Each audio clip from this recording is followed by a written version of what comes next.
పవిత్రత పవిత్రత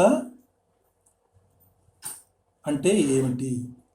ఈ పవిత్రత అసలు పరమాత్మ చెప్పిన పవిత్రత ఏమిటి? ఈ పవిత్రత గురించి మనం కరెక్ట్గా చెప్పాలి అంటే పవిత్రతను ఎవరు డిఫైన్ చేయలేరు. పవిత్రత యొక్క పరిభాష చాలా పెద్దది. ఈ పవిత్రత పరిభాష ఎంత పెద్దది అంటే దాన్ని పరమాత్మ చాలా విషయాలు దాని గురించి మనకి చెప్తూ వచ్చారు.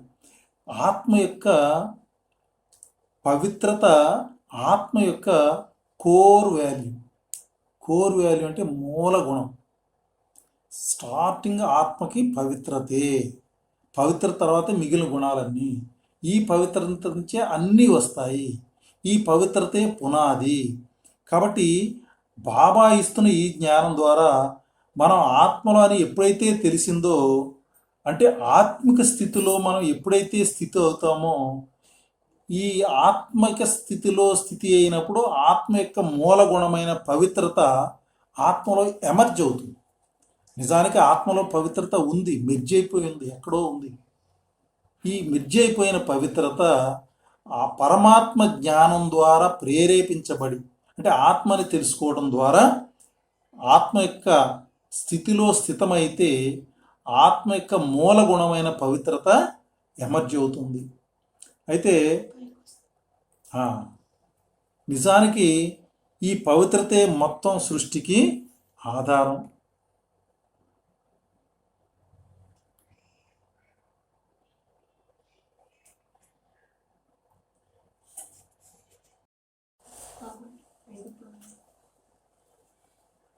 ఈ పవిత్రతే మొత్తం సృష్టికి ఆధారం. ఎందుకంటే ఈ పవిత్రతతోనే మొత్తం సృష్టి అంతా నడుస్తుంది. ఈ సృష్టిలో ఈ చేంజెస్ రావడం, మళ్ళీ సంపూర్ణ స్థితి పొందడం, అన్నింటికీ ఆధారం కేవలం పవిత్రతే. అందుకే బాబా యజ్ఞంలో ఎన్ని విఘ్నాలు వచ్చినా, ఎన్ని విపరీత పరిస్థితులు వచ్చినా బాబా ఈ పవిత్రత విషయంలో ఏమంటాం, నిక్కచ్చిగా ఉన్నారు. ఇంకా అది వెనకడుగు లేదు. ఎంతోమంది వచ్చి చెప్పారు, ఈ పవిత్రత ఒక్కటి చేస్తే అందరూ వచ్చేస్తారండి అది ఇది అని. నాది కాదు, పరమాత్మది. ఇది పరమాత్మ ఏది చెప్పారో అదే నడుస్తుంది. వారితోనే మాట్లాడండి బాబా చెప్పారు. అంతేకాదు నిక్కచ్చిగా ఉన్నారు. ఎందుకంటే ఈ పవిత్రతతోనే అన్నీ ఉన్నాయి. పవిత్రత లేకపోతే ఏది లేదు. ఈ పవిత్రతే సకల సృష్టికి ఆధారం అయిపోయింది. కాబట్టి బ్రహ్మబాబా కూడా ఈ పవిత్రత విషయంలోనే అనేక నిందలు పడ్డారు. ఎన్నో నిందలు, అన్ని నిందలు భరించారు. ఎందుకంటే ఈ పవిత్రతే అన్నింటికీ ఆధారం. పవిత్రత లేకపోతే ఏదీ లేదు. పవిత్రత ఉంటే దాన్ని స్వర్గం అంటారు, పవిత్రత లేకపోతే నరకం అంటారు. స్వర్గం నరకం అంటే వేరే కాదు, ఈ పవిత్రతతోనే ముడిపడి ఉంది. పవిత్రత ఉన్న సమయం అంతా కూడా స్వర్గం, పవిత్రత కోల్పోయిన సమయం అంతా కూడా నరకం. ఈ మొత్తం సృష్టి చక్రం ఇది బాగా అర్థం చేసుకోండి. ఈ మొత్తం సృష్టి చక్రం అంటే ఈ డ్రామా చక్రం అంతా కూడా పరంపిత పరమాత్మ యొక్క పవిత్ర ఆత్మల యొక్క, అంటే పరమపిత పరమాత్మ ఎంచుకున్న పవిత్ర ఆత్మల యొక్క మరియు సదా పవిత్రుడైన పరమాత్మ యొక్క పవిత్రతా శక్తి ద్వారా మరియు శక్తి చేత శక్తీకరించబడి నడపబడుచున్నది. గుర్తించండి, ఈ మొత్తం సృష్టి చక్రం అంతా పరమ పవిత్ర ఆత్మల యొక్క పవిత్రతా శక్తి ద్వారా మరియు సదా పవిత్రుడైన పరమాత్మ యొక్క పవిత్రతా శక్తి ద్వారా శక్తీకరించబడి నడుచున్నది. అందుకే బాబా మనల్ని పవిత్రతా స్వరూపులైన పరిస్థితులైన బాబా మనల్ని పంచరూపాల యోగం చేయమన్నారు కదా. పంచరూపాల యోగం చేయమన్నారు. పంచరూపాల యోగం ఏమిటంటే ఈ 5 రూపాలు మన రూపాల్లో మన పవిత్రతా స్వరూపమే కనిపిస్తుంది. అందుకే బాబా దాన్ని చేయమన్నారు. అంటే అనాది పవిత్ర ఆత్మ, అనాదిలో ఆత్మ పరమ పవిత్రమైన ఆత్మ, అలాగే ఆదిలో పవిత్ర దేవతా స్వరూప ఆత్మ, ఆదిలో కూడా పవిత్ర దేవతా స్వరూపం ఆత్మ. అనాది పవిత్రతా స్వరూపం, ఆది పవిత్ర స్వరూపం. మధ్యలో పూజ్య పవిత్ర పూజ్య దేవీ దేవతా స్వరూపం మందిరాల్లో పవిత్రతా స్వరూపం. అలాగే చివర్లో పవిత్ర బ్రాహ్మణ ఆత్మ, చివర్లో కూడా పవిత్ర బ్రాహ్మణ ఆత్మ, ఇంకా అంతిమంగా పవిత్ర ఫరిస్తా. అంటే ఈ 5 రూపాలు మన యొక్క పవిత్రతా స్థితికి చిహ్నాలు, పరమ పవిత్ర స్థితికి, సంపూర్ణ పవిత్రతకి గుర్తులు. కాబట్టి బాబా ఈ పంచరూపాల యోగం చేయమన్నారు. అంటే ఈ 5 రూపాల్లో మన పవిత్రతా స్థితిని మనం ఆత్మలో నింపుకుంటూ నేను సదా పవిత్రుణ్ణి అనే స్థితిలో ఉండడం కోసమే బాబా ఈ విషయం మనకు చెప్పారు. అయితే పవిత్రత అంటే ఏమిటి? పవిత్రత అంటే ఏమిటి?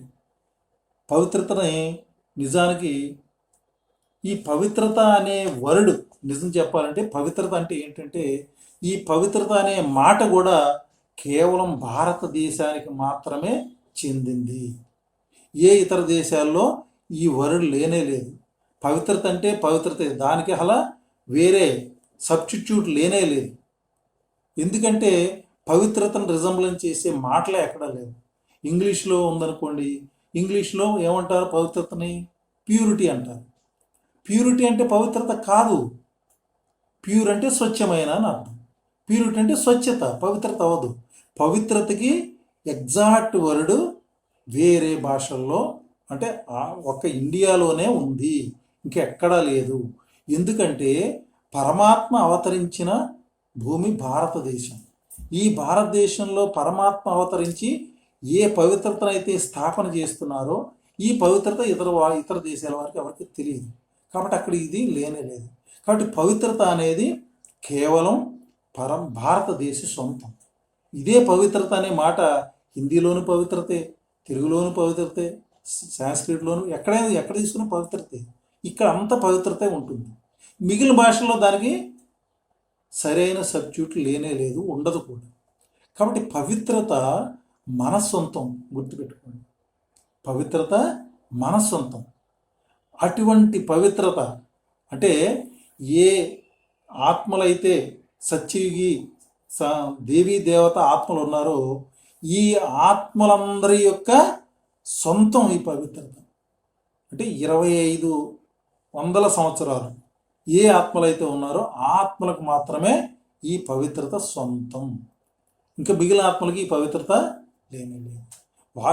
వారు శిక్షల ద్వారా పవిత్ర పొందడం అది వేరే విషయం. దాని గురించి మనం తర్వాత డిస్కస్ చేద్దాం. అయితే పవిత్రత అంటే ఏమిటి?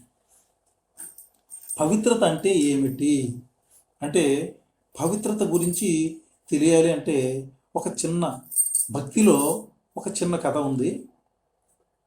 దాన్ని మనం వింటే దాని ద్వారా మనం పవిత్రతను బాగా అర్థం చేసుకోవచ్చు. బాబా చెప్పిన విషయాలని మనం డిస్కస్ చేద్దాం. కానీ దీనికన్నా ముందు అది వింటే నిజమైన పవిత్రత అంటే ఏమిటి మనకు తెలుస్తుంది. అదే శబరి కథ. రామాయణంలో శబరి కథ ఉంది. శబరి, భక్త శబరి అని కూడా అంటారు. శబరి ఎవరు అంటే ఒక గిరిజనుల పుత్రిక, ఒక ఆటవికుడు. గిరిజనులు అంటాం, ఆటవికులు అంటాం, భీల్ని అంటారు, భీల్ని స్త్రీ అని కూడా అంటారు. అంటే అడవిలో ఉండే గిరిజనులు ఒక గిరిజన నాయకుడు ఉంటాడు. ఆ నాయకుడికి ఈమె కుమార్తెగా పుడుతుంది. అయితే శబరి చిన్నప్పటి నుంచి కూడా భక్తి భావాలు అలాగే అహింసా భావాలు ఇవన్నీ ఉంటాయి. ఆమె పెరుగుతుంది, పెద్ద అవుతూ ఉంటుంది. పెద్దదై పెళ్ళిడికి వస్తుంది.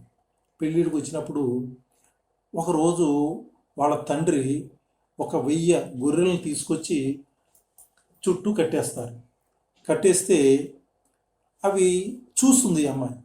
చూసి వాళ్ళ నాన్నగారిని అడుగుతుంది, ఏమిటి వీటన్నిటిని తీసుకొచ్చారు ఏంటంటే అప్పుడు చెప్తారు, నీకు పెళ్లి చేయాలి కదా, నీకు పెళ్లి చేయాలంటే పెళ్లి చేసేటప్పుడు మన ఆచార ప్రకారం వీటన్నింటినీ బలి ఇవ్వాలి, అమ్మవారికి బలి ఇవ్వాలి. బలి ఇచ్చి దీంతో అందరికీ ఈ గుడిలో ఉన్న అందరికీ భోజనాలు పెట్టాలి అని చెప్తాడు. అయ్యో అదేంటి, వాటన్నిటిని చంపేస్తారా అలా ఎలా చంపేస్తారు అని అడుగుతుంది. ఇది మన ఆచారం, అది ఎప్పుడు జరుగుతుంది, దాంట్లో వింత ఏమీ లేదు, చంపవలసిందే అంటారు. వద్దొద్దు చంపొద్దండి, కుదరదు, అలా ఉండదు, అలా కుదరదు అని చెప్తారు అన్నమాట. అయితే ఈమెకి అది విన్న దగ్గర నుంచి మనసు కకావికలం అయిపోతుంది, మనసు అటు ఇటు చెలించిపోతూ ఉంటుంది. ఏమిటి ఏమిటి నా గురించి ఇన్ని జీవుల్ని హింసిస్తారా, ఇంత జీవహింస చేస్తారా అని ఆమె నైట్ నిద్ర పట్టక లేచి ఇల్లు వదిలి వెళ్ళిపోతుంది. ఆమె పవిత్ర కన్య, నిజమైన పవిత్రత గుర్తు ఆమె. అందుకే ఆమె కథ మనం ఇప్పుడు చెప్పుకుంటున్నాం. ఇల్లు విడిచి వెళ్ళిపోయి ఎక్కడికి వెళుతుంది? నడుచుకుంటూ వెళ్ళిపోతుంది, అడవి కదా, ఆమెకు కూడా అలవాటు ఉంది అడవిలో వెళ్ళటం. నడిచి వెళ్ళిపోతూ ఉంటుంది. వెళ్ళిపోతూ తెల్లారిపోతుంది. ఇక అన్వేషణ ప్రారంభమవుతుంది. ఏం అన్వేషణ? నేను సత్యం తెలుసుకోవాలి, లేదు నేను మంచి మార్గంలో ఉండాలి. ఈ ఋషులు మునులు అందరూ ఎంతో మంచివారు, వారు జీవహింస చేయరు, చక్కగా భక్తిలో పూజ చేస్తూ ఉంటారు, ఇవన్నీ చేస్తూ ఉంటారు. కాబట్టి నేను ఏదైనా ఒక ఆశ్రమంలో చేరిపోవాలి అని వెళ్ళి ప్రతి ఆశ్రమానికి వెళ్ళి అడుగుతూ ఉంటుంది. అడిగితే వాళ్ళు నువ్వెవరు అంటే ఇలా అలా అని చెప్తుంది. చెప్తే కుదరదు, అసలు ముందు ఆడవారికి ఇక్కడ ప్రవేశం లేదు. 2, నీ కులము నీచమైన కులము, తక్కువ కులము, నీవు అసలు ఇక్కడ రావడానికి కూడా మేము పర్మిషన్ ఇవ్వం, దగ్గరికి రావడానికి నువ్వు అర్హత లేదు, నువ్వు ఇక్కడ రావడానికి కూడా వెళ్ళిపో అని చెప్తారు. అలాగా అన్ని ఆశ్రమాలకి మొత్తం ఆశ్రమాలన్నీ తిరుగుతుంది. అందరూ కూడా అదే చెప్తారు, అస్సలు నీకు అర్హత లేదు, వెళ్ళిపో. ఎవరూ రానివ్వకపోతే తిరిగి నీరసం వచ్చేస్తుంది. చివరికి మాతంగ మహర్షి దగ్గరికి, మాతంగ మహర్షి చూస్తాడు. మాతంగ మహర్షి గురించి అందరికీ తెలిసే ఉంటుంది. మాతంగ మహర్షి ఎవరిని లెక్క చేయరు, అందరూ సమభావంతో చూసే వ్యక్తి. ఆ మాతంగ మహర్షి దగ్గరికి వెళ్ళి ఈ విషయాలన్నీ చెప్తుంది. చెప్పి నన్ను మీ ఆశ్రమంలో ఉండనివ్వండి చాలు, మీరు ఏది చేయమంటే చేస్తాను, ఏ పని చెప్తే చేస్తానని చెప్తుంది. ఈమెకు చదువు లేదు, ఏమీ లేదు. మాతంగ మహర్షి వెంటనే ఉండటానికి అంగీకరించి, నువ్వు ఉండు శబరి, నువ్వేమీ చేయక్కర్లేదు, నీళ్లు పట్టుకొచ్చి కళ్ళాపద్యాలు ఇల్లు శుభ్రం చేసి పూలు పళ్ళు అన్నీ పోసుకొచ్చి నువ్వు ఈ ఆశ్రమ సేవ చేసుకుంటూ ఇక్కడే ఉండు, నీ సొంత ఇల్లు మాదిరిగానే ఉండు అని మాతంగ మహర్షి చెప్తారు. ఇక ఎక్కడ లేని సంతోషం వస్తుంది. సంతోషం వచ్చి ఇంకా ఆమె అక్కడే ఉంటుంది. అక్కడే ఉంటే మిగిలిన మునీశ్వరులు వీళ్ళందరూ కూడా ఈ విషయం తెలిసి ఈ మాతంగ మహర్షిని వెలివేస్తారు. వెలివేయటం అంటే ఆయన దగ్గరికి ఎవరు రారు, ఏమి డిస్కషన్స్ చేయరు, ఏమి మాట్లాడరు.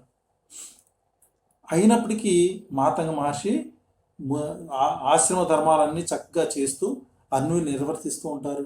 శబరి ఉదయమే అంటే తెల్లవారుజామునే లేచిపోవడం, శుభ్రంగా స్నానాది చేయడం, ఇంకా బయటికి వెళ్ళి నదికి వెళ్ళి వాటర్ తీసుకురావడం, ఈ వాటర్ అంతా తీసుకొచ్చి అంతా శుభ్రం చేయడం, ఆశ్రమం అంతా శుభ్రం చేయడం, మళ్ళీ అడవిలోకి వెళ్ళి ఫలాలు తేవడం, పుష్పాలు తేవడం, పూజకి సామాగ్రి పోర్చడం, మళ్ళీ ఆవులను మేపడం, తోలుకురావడం, ఇవన్నీ చేస్తూ ఉంటుంది.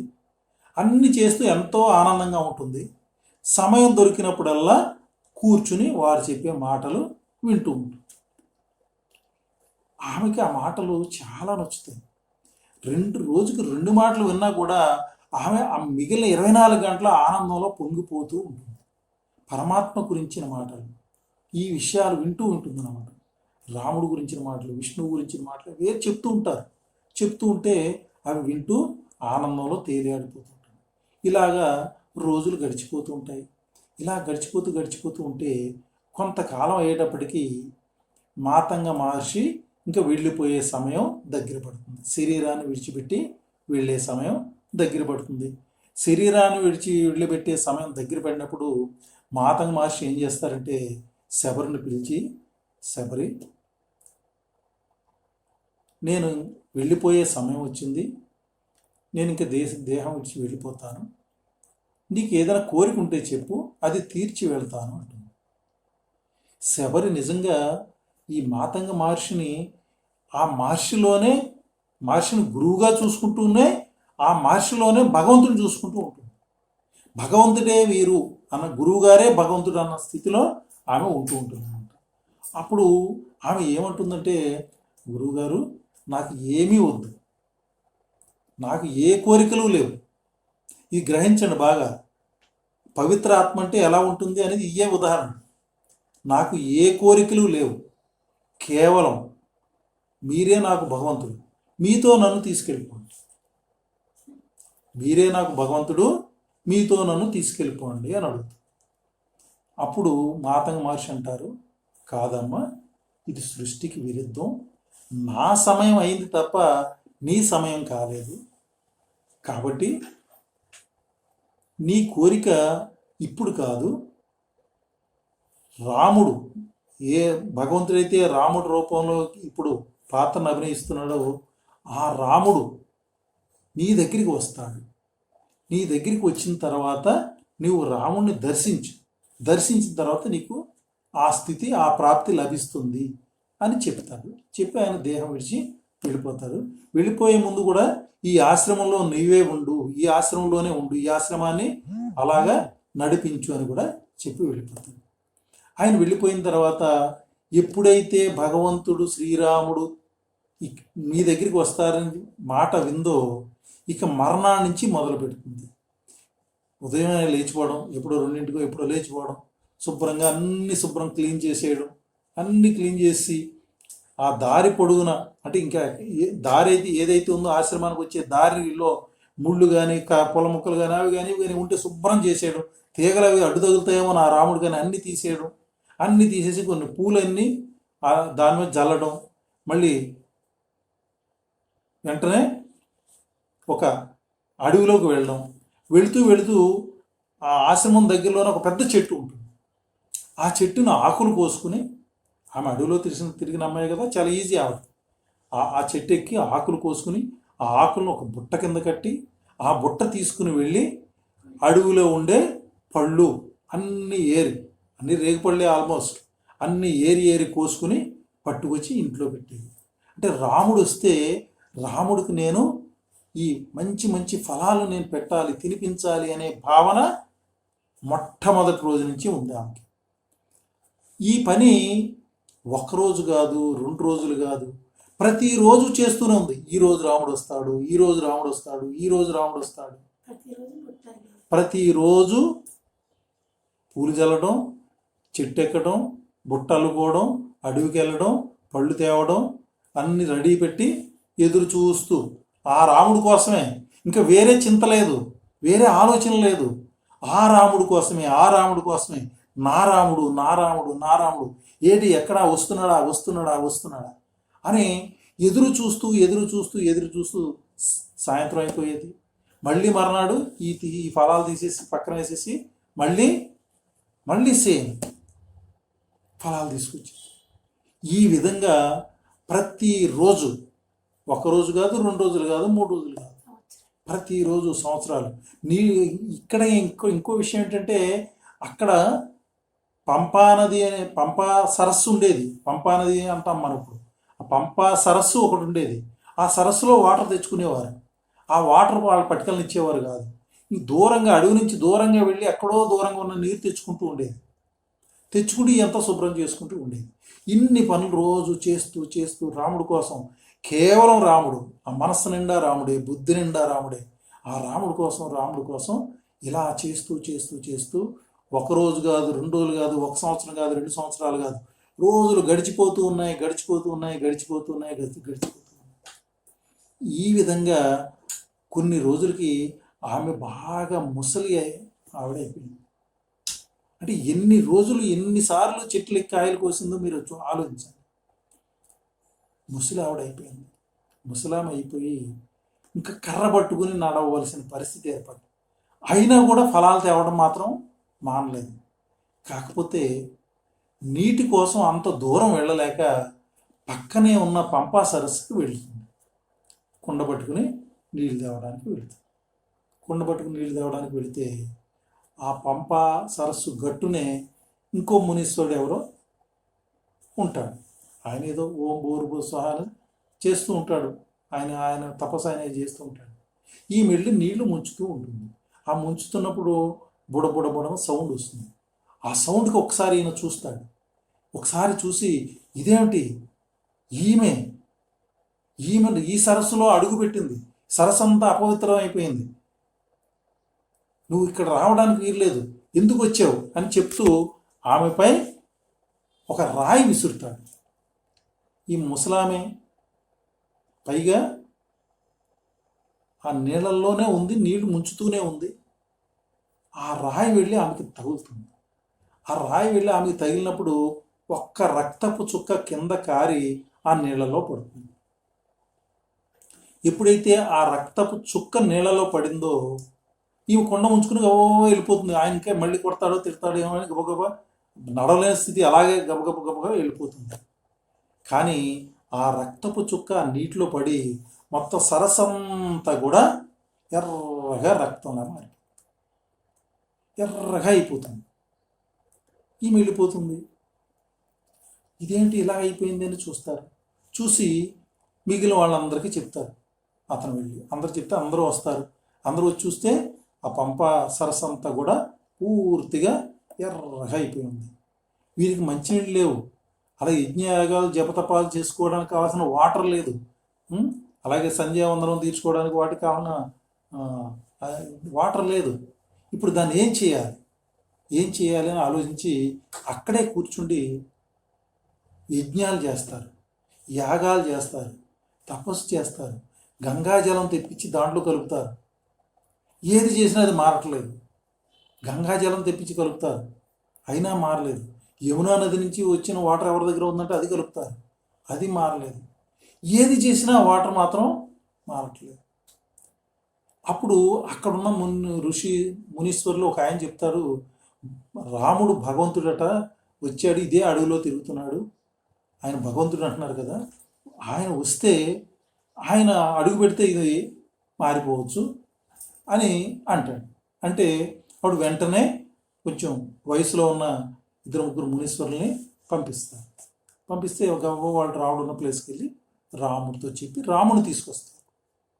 రాముని ఎప్పుడైతే తీసుకొచ్చారో రాముని తీసుకొస్తే ఆ రాముడు వస్తాడు. వచ్చిన తర్వాత ఈ మునీశ్వరులు అందరూ కూర్చుంటారు. ఎందుకు పిలిచారు ఏంటంటే అంత చూపిస్తే అవును బాగా ఇదైంది, నన్ను ఏం చేయమంటారు అని అడుగుతారు. నన్ను ఏం చేయమంటారు అని అడిగితే మీరు కాలు పెట్టండి అంటారు. కాలు పెడతాను, కాలు పెట్టినా అదేం మారదు. వెంటనే కాలు పెట్టినే మారలేదు, మీరు ఒకసారి దాంట్లో స్నానం చేయండి అంటారు. లక్ష్మణుడు పక్కన ఉంటాడు, ఏంటన్నయ్య అదంతా దాంట్లో నువ్వు ఏంటంటే లేదు అందరూ భక్తులు, మీరు కోరిక తీర్చాలి నేను అని దాంట్లో ములుగుతాడు. ఏమీ మారలేదు.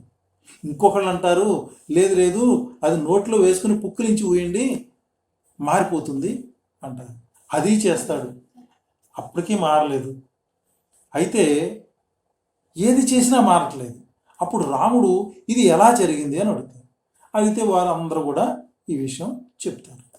చెప్తే ఓహో శబరి, ఆ శబరి గురించే నేను వస్తున్నాను, ఎక్కడుందో పిలవండి అని చెప్తారు. చెప్తే ఇద్దరు వెళ్ళి శబరి దగ్గరికి వెళ్తారు. ఆమె లేవలేకుండా కర్ర పట్టుకుని ఉంటుంది. ఉండి ఏంటంటే రాముడు వచ్చాడు, నిన్ను పిలుస్తున్నాడు అని చెప్తారు. వెంటనే నారాముడా అంటూ కర్ర ఊగుతూ మనిషి ఊగిపోతూ గబగబా నడుచుకుంటూ గబగబా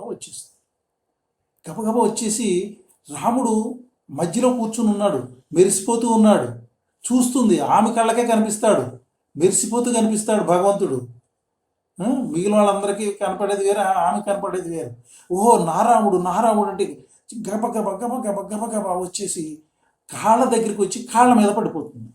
అలా కాళ్ళ మీద పడిపోతున్న సమయంలో ఆ మట్టి దుమ్ము లేచి కొంచెం ఆ కాలు నేలకు తగులుతుంది. ఆ నేలకు తగలడం ద్వారా లేచిన దుమ్ము వెళ్ళి నీళ్ళలో పడుతుంది. నీరు ఒక్కసారి తేట తెల్లంగా ప్రశాంతంగా స్వచ్ఛంగా అయిపోతుంది. అందరూ చూసి ఆశ్చర్యపోతారు. అప్పుడు భగవంతుడు రాముడు చెప్తాడు, పవిత్రత మనస్సుని దుఃఖింపచేస్తే జరిగే అనర్థం ఇదే. పవిత్ర మనస్సు యొక్క ప్రభావం ఇది. పవిత్ర మనస్సుకి దుఃఖం వచ్చిందంటే అది భగవంతుడు కూడా దాన్ని మార్చలేడు. అంత పవిత్రత ఆమెలో ఉంది, పవిత్రత శక్తి అది అని భగవంతుడు వారందరికీ చెప్పి మీరందరూ భక్తులు కాదు, అసలైన భక్తురాలేవి అని చెప్పడం జరుగుతుంది. అప్పుడు అందరూ కూడా వాళ్ళు రియలైజ్ అవుతారు, తెలుసుకుంటారు. ఇంకా తెలిసింది కదా, శబరి రాముని తండ్రి మా ఇంటికి రా అని తీసుకెళ్తుంది. కూడా వెళ్తాడు ఆయన. కూడా వెళ్తే ఇంటికి వెళ్ళగానే గబగబా కూర్చోడానికి కూడా వేసేసి నడవలేని పరిస్థితి, లేవలేని పరిస్థితి అయినా కూడా అవి ఏవైతే తెచ్చిపెట్టిందో అవి అన్నీ తీసి ఒక్కొక్కటి ఏమో పుల్లగా ఉన్నది వెళుతుందేమో నా తండ్రికి అని చెప్పి కొరికి మరీ పెడుతూ ఉంటుంది. కొరికి మరీ పెడుతూ ఉంటే రాముడు చక్కగా ఆహా చాలా బాగుందని తింటూ ఉంటాడు. లక్ష్మణుడు చూస్తూ ఉంటాడు. లక్ష్మణుడు అన్న ఏమిటది, ఎంగిల్ చేసింది అని అంటాడు. అప్పుడు రాముడు ఎంతో ఆనందంతో ఎంతో ప్రశాంతంగా లక్ష్మణ ఎంత మధురంగా ఉంది, ఎంత తియ్యగా ఉంది, ఎంత బాగుంది అని మెచ్చుకుంటూ ఉంటాడు. ఎంతో మెచ్చుకుంటూ ఉంటాడు. శబరిని అంత ఆప్యాయత చూపించేస్తూ ఉంటాడు. అప్పుడు లక్ష్మణుడు గ్రహిస్తాడు, ఇంతకాలం నేనే ఆప్తమిత్రుని ఆప్యాయుణ్ణి అనుకున్నాను, నాకన్నా ఆప్యాయత శబరి అని లక్ష్మణుడు కూడా గ్రహిస్తాడు. అంటే పవిత్ర ఆత్మ యొక్క శక్తి, పవిత్ర ఆత్మ యొక్క భావన, పవిత్ర ఆత్మ యొక్క స్మృతి అటువంటిది. అయిపోయిన తర్వాత రాముడు అడుగుతాడు, ఏమడుగుతాడు, నీకు ఏదైనా వరం కోరుకో ఇస్తానంట. ఆమె అప్పటికి కోరిక లేదు, కోరికంటే తెలియదు, అటువంటి స్థితి. నాకేం వరం కావాలి తండ్రి, నాకేమీ అక్కర్లేదు, నా గురువుగారు ఎలాగైతే ప్రస్థానం పొందారో నా గురువుగారి దగ్గరతో నన్ను కలిపేయండి అని చెప్తాను, నా గురువుగారి దగ్గర పంపించేయండి అని అడుగుతాను. అంటే భగవంతుడు ఆమెకి, అంటే భక్తిలో చెప్పిన ప్రకారం అయితే ఈ బొందితోనే స్వర్గం, అంటే ఇదే శరీరంతో, శరీరం మంచి శరీరం అయిపోయి స్వర్గంకి వెళ్ళే విధంగా ఆశీర్వదిస్తాం. అంటే ఆత్మ శరీరాన్ని విడిచిపెట్టి అదే ఆకారంలో పరంధామానికి వెళ్ళినట్టుగా చూపించడం జరిగింది. కాబట్టి పవిత్రత అంటే అది పరమ పవిత్రం, కోరికలే లేని స్థితి. బ్రహ్మచర్యం వగేరా అన్ని మామూలు, అది మొదటి నుంచి ఉన్నాయి ఆవిడ దగ్గర. పరమ పవిత్రం. ఆమె ఆకారం కూడా కొంచెం వికారమైన ఆకారమే, కానీ మనస్సు పరమ పవిత్రం. మహా సౌందర్యం, దివ్య గుణ సౌందర్యం, దివ్య శక్తి సౌందర్యం, అది పవిత్రత. ఇది ఎందుకు చెప్పడం జరిగిందంటే పవిత్రతని అర్థం చేసుకోవాలి, పవిత్రతని అనుభవం చేయాలి. అంత పవిత్రతను మనం చూపిస్తేనే పరమాత్మ మన దగ్గరికి వస్తారు, మనం కూడబెట్టుకుని తీసుకెళ్తారు. కాబట్టి పవిత్రతకి ఉదాహరణ ఇది, ఈ దృష్టాంతం. కాబట్టి ఈ పవిత్రత గురించి మిగిలిన నెక్స్ట్ క్లాస్లో తెలుసుకుందాం.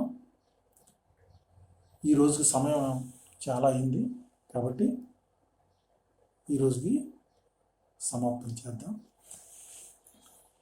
మధురాతి మధురమైన ఆత్మీయ తండ్రికి ఆత్మీయ పిల్లల యొక్క మధుర స్మృతులు, ప్రియ స్మృతులు, గుడ్ మార్నింగ్ మరియు నమస్తే నమస్తే నమస్తే, बहुत बहुत धन्यवाद.